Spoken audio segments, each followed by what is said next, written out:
150 meters beneath Lake Geneva, in water so cold that visibility extends only as far as dive lights can penetrate, a team has just found something that was never supposed to exist. Not a shipwreck. Not an archaeological site. A laboratory. Sealed chambers filled with equipment that predates the technology we claim to have invented decades later, and mathematical formulas written on walls that solve problems modern physics insists are unsolvable. The Swiss government ordered the site sealed within 72 hours of discovery, but the footage leaked anyway, and what it shows shouldn't be possible. March 15, 2024. A private dive team operating without permits descended into Lake Geneva near the French-Swiss border. They were treasure hunters, not scientists. They were looking for rumored World War II cargo that intelligence reports suggested had been dumped in these waters during the final days of the war. What they found instead was a structure that has no business existing at this depth, in this location, built with materials that should not have been available when it was constructed. The sonar returns showed something massive.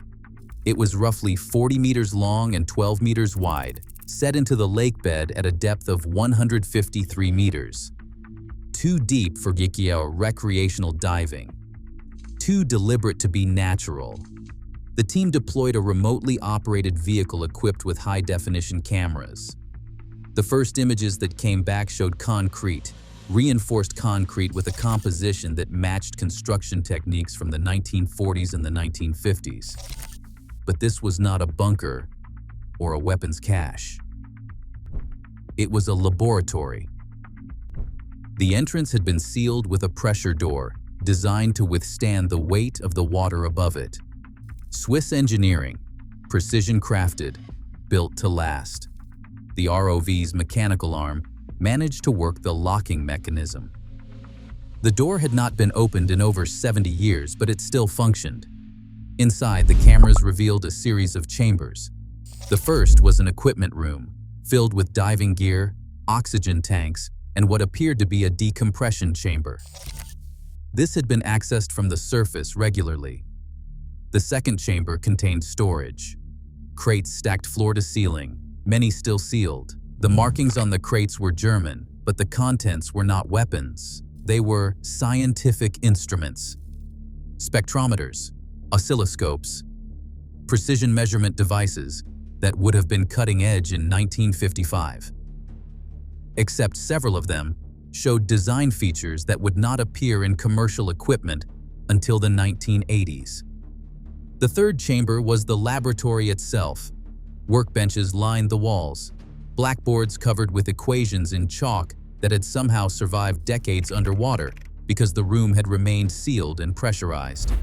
In the center of the space sat a device, roughly 2 meters in diameter, constructed from copper coils, vacuum tubes, and components that the dive team's engineers could not identify from the footage alone. Power cables ran from the device to what appeared to be a generator room in a fourth chamber, and on every available surface, written in neat, unmistakable handwriting, were mathematical formulas. The dive team recognized the handwriting immediately. Anyone who has studied physics would. It was Albert Einstein's. The team transmitted their footage to the surface. Within 6 hours, Swiss authorities had seized their equipment, confiscated their recordings, and declared the dive site a restricted military zone. The divers were detained, questioned, and released with legal warnings that carried the weight of criminal prosecution if they spoke publicly about what they had found. One of the team members had uploaded compressed video files to a cloud server before the raid. Those files began circulating in academic circles within days. The Swiss Federal Office of Culture issued a statement calling the discovery a hoax. The footage was declared fabricated. The dive team was accused of attempting to profit from an elaborate fraud. Physicists who examined the leaked images noticed something that silenced the skeptics. The equations on those blackboard walls were real. They were extensions of Einstein's work on unified field theory, and they solved problems that modern physics has been struggling with for 70 years. The site has now been secured by Swiss military divers. No independent access is permitted. No further footage has been released. The original dive team has gone silent, likely bound by legal settlements that included non-disclosure agreements. The questions remain. Why did Albert Einstein, the most famous scientist of the 20th century, build a secret laboratory at the bottom of Lake Geneva? What was he working on that required this level of secrecy? And what is the device that sits in the center of that sealed chamber? The answers, buried in that underwater facility, may finally explain why Einstein spent his final years insisting he had been wrong about everything. The official story of Albert Einstein is clean, simple, and incomplete. He developed the theory of relativity. He won the Nobel Prize. He fled Nazi Germany and spent his final years at Princeton, trying and failing to develop a unified field theory that would reconcile quantum mechanics with general relativity. He died in 1955, his final equations still unsolved, his greatest ambition unfulfilled. Case closed. Except the biography sanitizes something crucial. Einstein maintained deep connections to Switzerland long after he left for America. He held Swiss citizenship from 1901 until his death. He returned to Switzerland repeatedly throughout the 1940s and early 50s, sometimes for months at a time. The official explanation was always the same: lectures, consultations, visiting old friends. But Swiss immigration records show gaps. Periods where Einstein was documented entering the country, but no corresponding record of where he stayed or what he did. In 1946, Einstein spent 4 months in Switzerland. Princeton claimed he was on sabbatical. Swiss universities have no record of him lecturing. No hotels show his name in their registries. He simply disappeared into the country for 16 weeks and emerged with no public account of how he spent the time. This happened again in 1948, in 1951, and finally in 1954, less than a year before his death. During these periods, Einstein corresponded with a small group of Swiss physicists and engineers. Most of these letters were destroyed. The few that survived were sealed by Swiss authorities under a national security classification that was set to expire in 2025. When those documents were finally released last year, they revealed something disturbing. Einstein was not on sabbatical. He was working, and the work he was doing terrified him. The letters reference experiments that required isolation. He wrote about needing access to water, depth, and secrecy. He described failures that had endangered himself and his collaborators. In one letter dated October 1953, Einstein wrote to a colleague that the mathematics are correct, but the implications are more dangerous than anything we created at Los Alamos. If this is possible, then causality itself is negotiable. We must determine if the universe permits what the equations predict. Los Alamos was where the atomic bomb was developed. Einstein had recommended the project to President Roosevelt. He later called it the greatest mistake of his life. Whatever he was working on in Switzerland, he believed it was worse. The Swiss government knew. Documents released in 2025 confirm that Einstein's work was supported by a covert agreement between Swiss intelligence and American military officials. The facility beneath Lake Geneva was built in 1947 using funds from both governments. The project had no official name. The budget was hidden in reconstruction expenses for post-war infrastructure. Engineers who worked on the construction were required to sign secrecy agreements that extended beyond their deaths, binding their estates to silence. Why the secrecy? Why build an underwater laboratory instead of using secure facilities that already existed? The answer appears in Einstein's correspondence. He needed isolation from electromagnetic interference. He needed shielding from cosmic radiation, and he needed to ensure that if something went wrong, the consequences would be contained by 150 meters of water. Einstein's work at the Patent Office in Bern from 1902 to 1909 is often romanticized. The young genius evaluating other people's inventions while developing the theories that would change physics forever. But Patent Office records show something strange. Einstein had access to classified military patents. These were devices developed for the Swiss Army, technologies that were decades ahead of what was commercially available. He was not just evaluating them, he was allowed to modify them, test them, and integrate their principles into his own research. By 1947, Einstein was no longer the outsider. He was deeply embedded in networks that connected theoretical physics to military applications. The Manhattan Project had proven that his equations could destroy cities.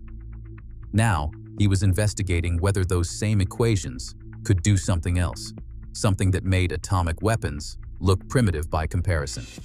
The device found in the underwater laboratory matches descriptions from Einstein's letters, a field generator designed to test whether space-time could be manipulated locally, not on the cosmological scale of black holes and gravity wells, but in a controlled environment.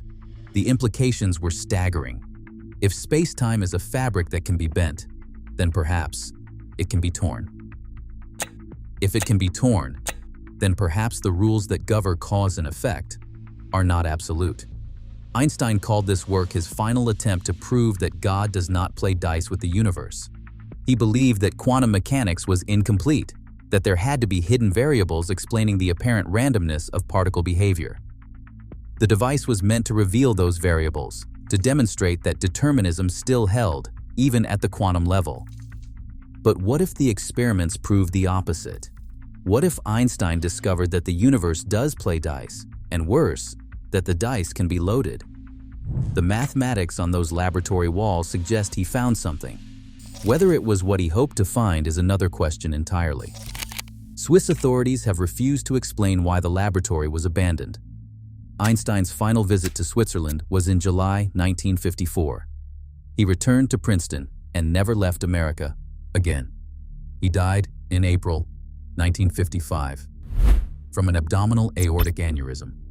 His last words were spoken in German to a nurse who did not understand the language. They were never recorded. The laboratory remained sealed for 70 years.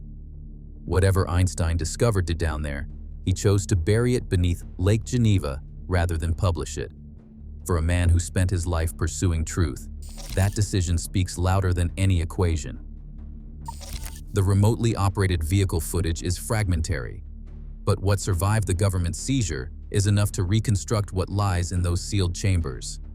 The first thing that strikes anyone watching the video is the preservation. 70 years underwater should have destroyed everything. Paper should have dissolved. Metal should have corroded beyond recognition. But the laboratory was engineered with the same precision that went into Einstein's theories. Every detail accounted for, every variable controlled. The entrance chamber contained more than diving equipment. Along one wall, the cameras captured what appeared to be a logbook, waterproof and still legible. The entries were dated from 1947 to 1954. They recorded descent times, chamber pressure readings, and cryptic notes about field stability and resonance events. Some entries were marked with red ink. Others had been crossed out entirely, as if the results were too disturbing to preserve.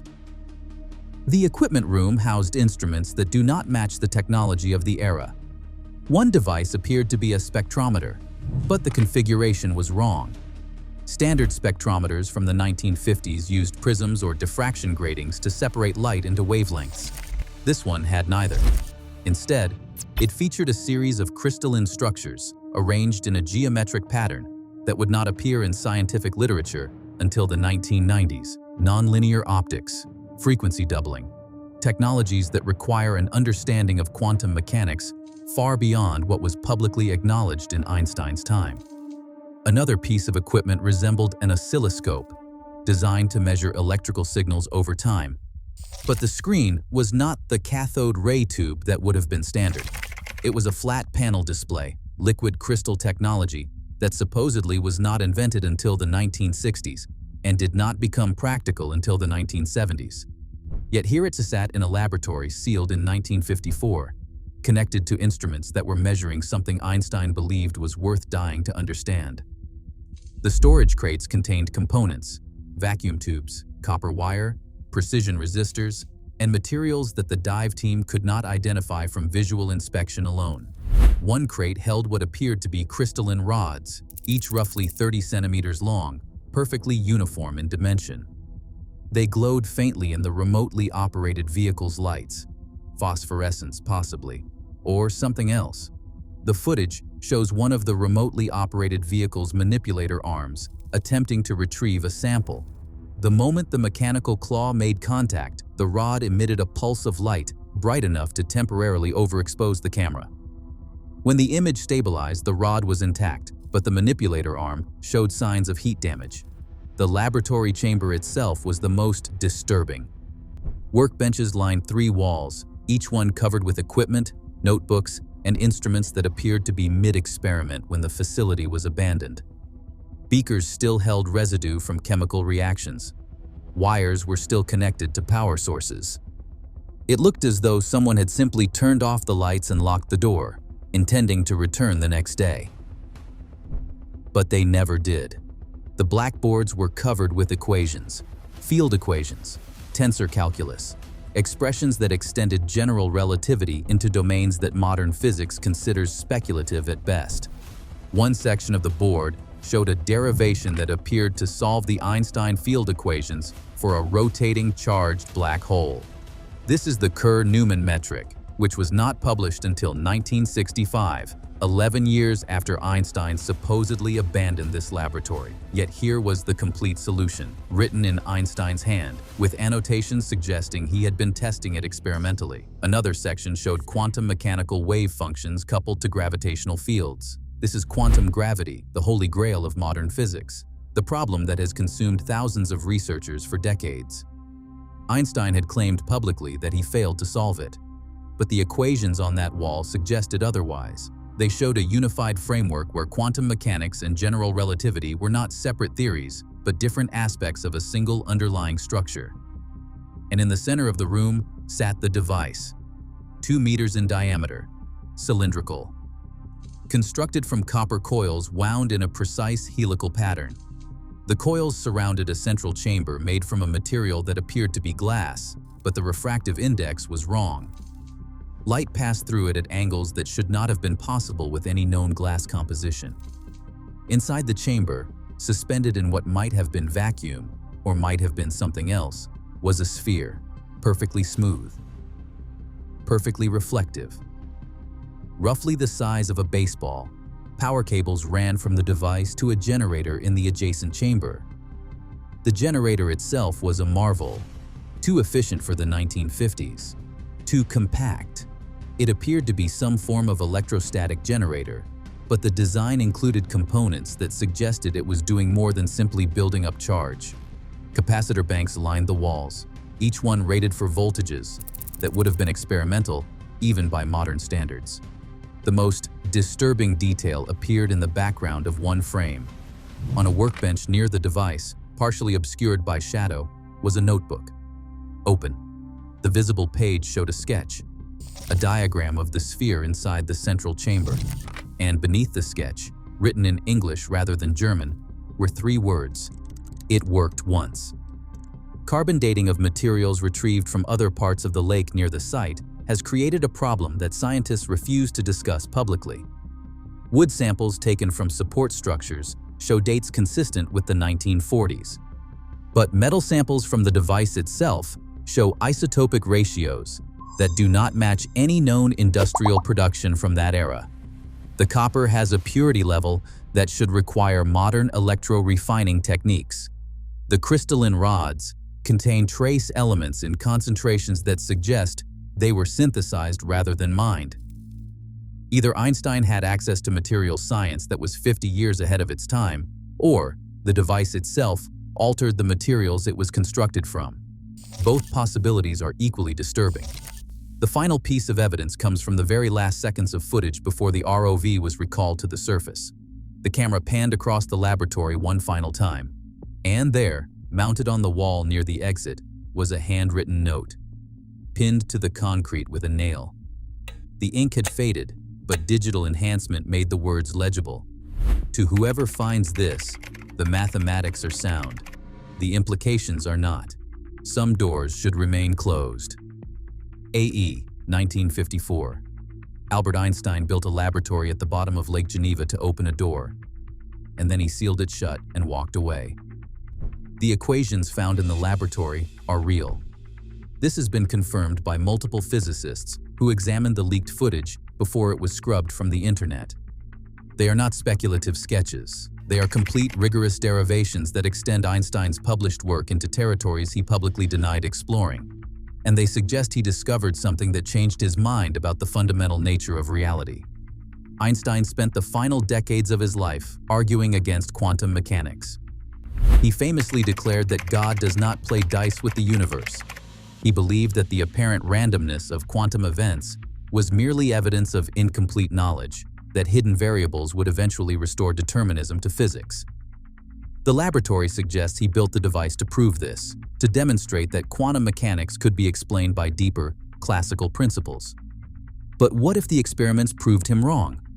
What if he discovered that not only does God play dice, but the dice can be manipulated? The equations on those walls do not describe a universe governed by fixed laws.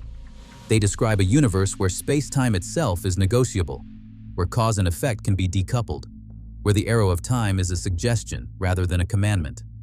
This is not science fiction. The mathematics are consistent with modern theories of closed, time-like curves, solutions to Einstein's own field equations that permit travel into the past. These solutions have been known since Kurt Gödel published them in 1949. Einstein was aware of them. He called them disturbing, but dismissed them as mathematical curiosities with no physical meaning. Yet the device in the laboratory appears designed specifically to create the conditions that Gödel's solutions require. If the device worked, even once, then Einstein did not just theorize about bending spacetime.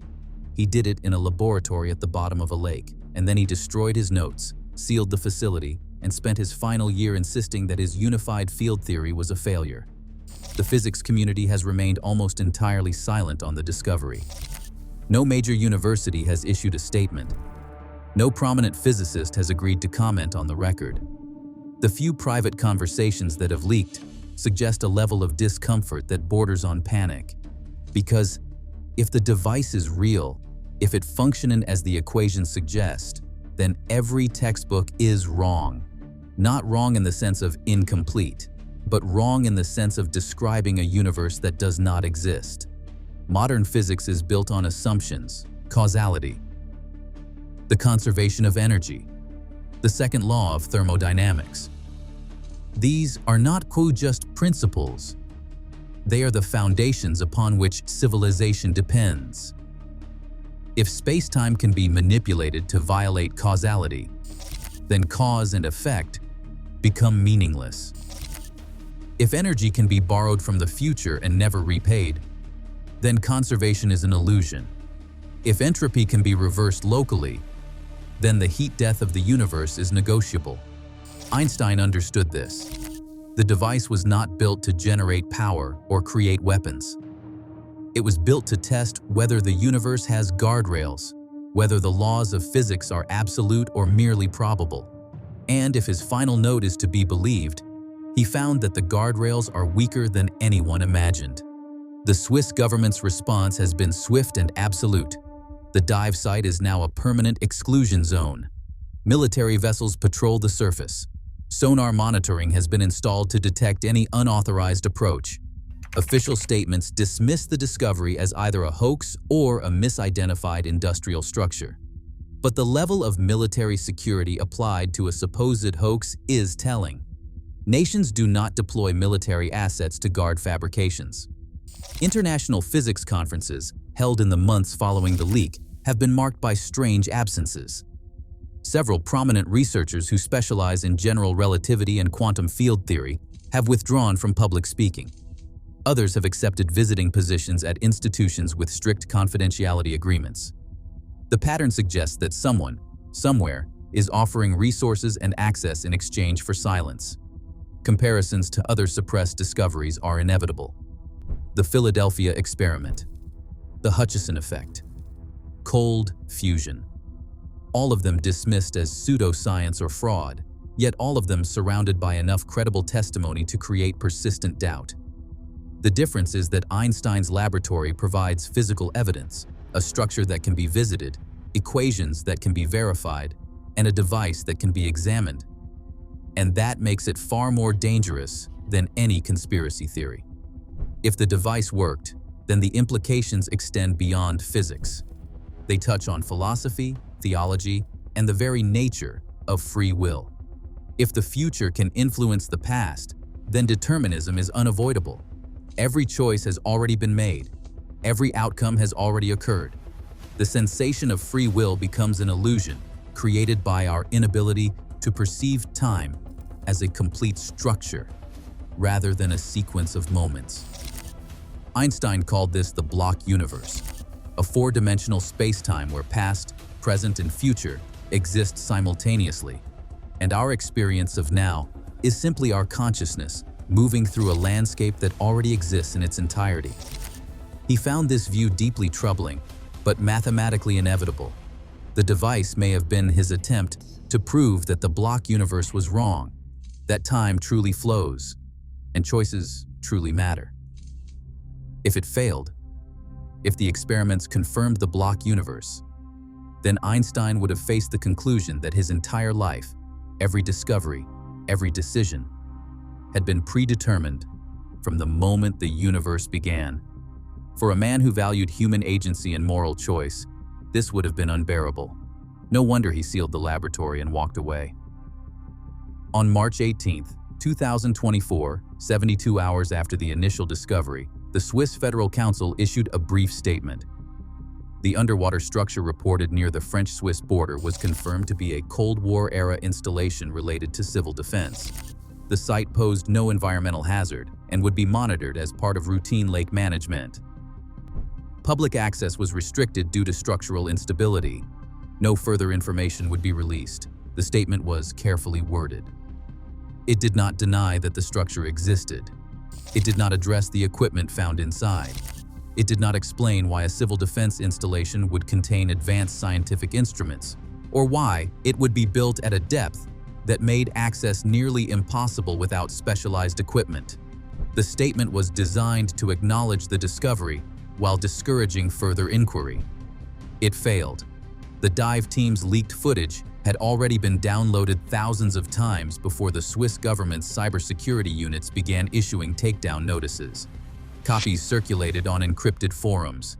Physicists shared the images privately, analyzing the equations and debating their implications.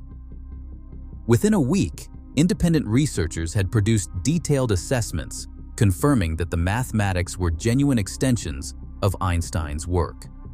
Then, the footage began disappearing, not just from public platforms, but from private servers. Files were deleted remotely. Cloud storage accounts became suddenly inaccessible. Several researchers who had been vocal in their analysis went silent. When contacted, they declined to comment, citing legal advice. One professor at a Swiss university deleted his entire online presence and left the country. His whereabouts remain unknown. The message was clear. The discovery would not be discussed. The implications would not be examined.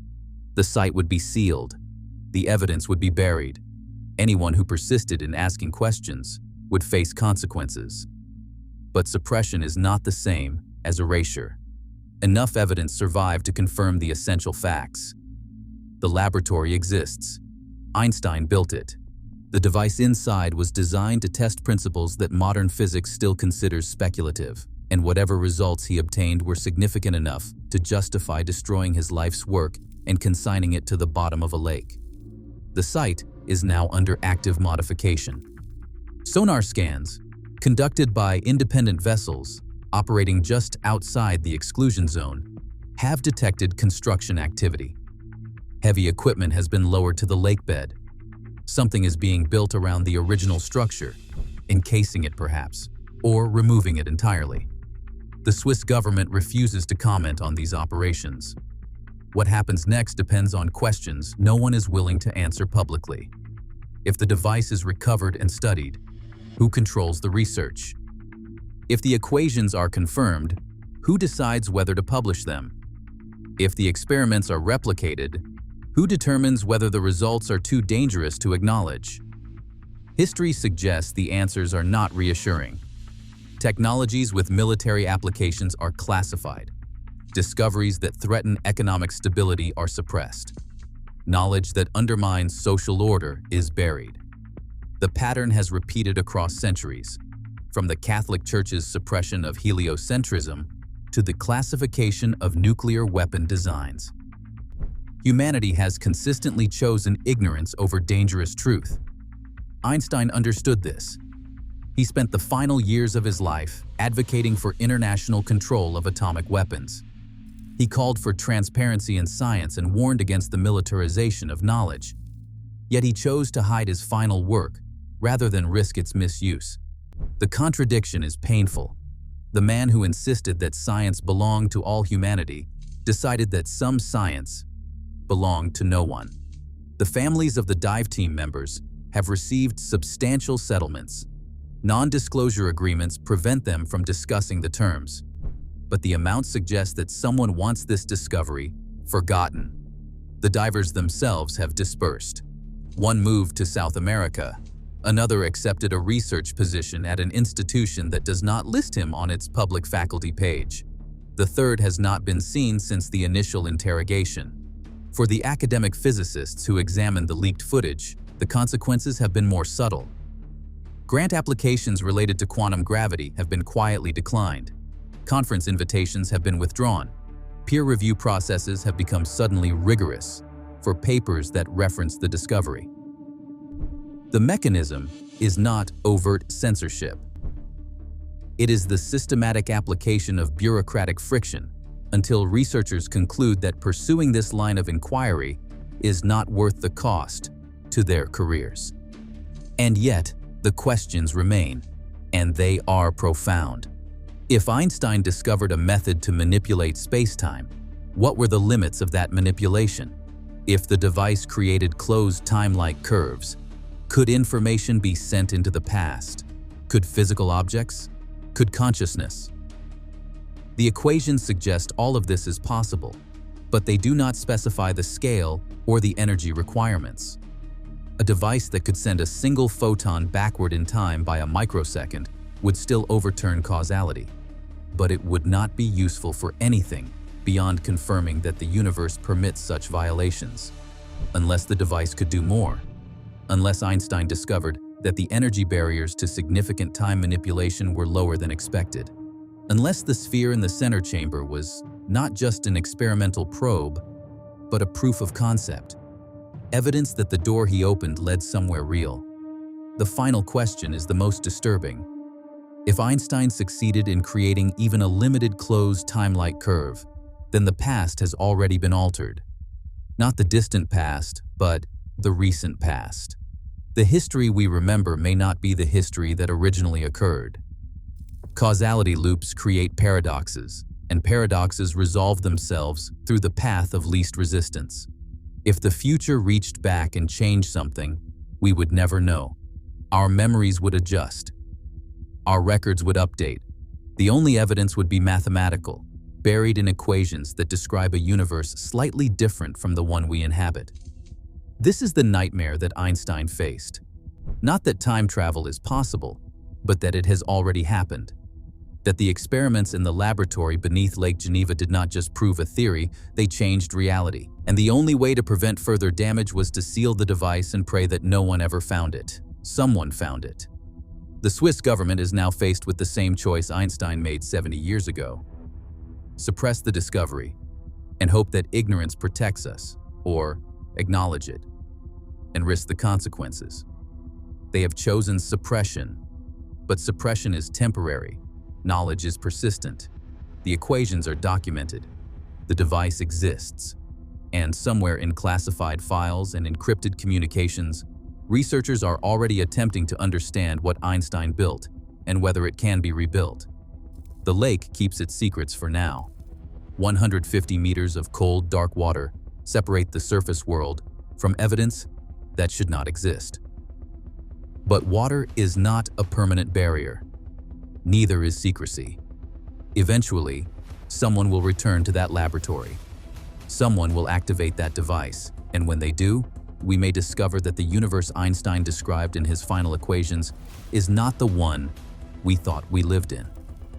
The dive team found Einstein's missing laboratory. What they found inside suggests he succeeded where he claimed to have failed, and the reason we never heard about it is the same reason the laboratory was built at the bottom of a lake in the first place. Some doors were never meant to be opened, but once you know they exist, walking away becomes harder than walking through.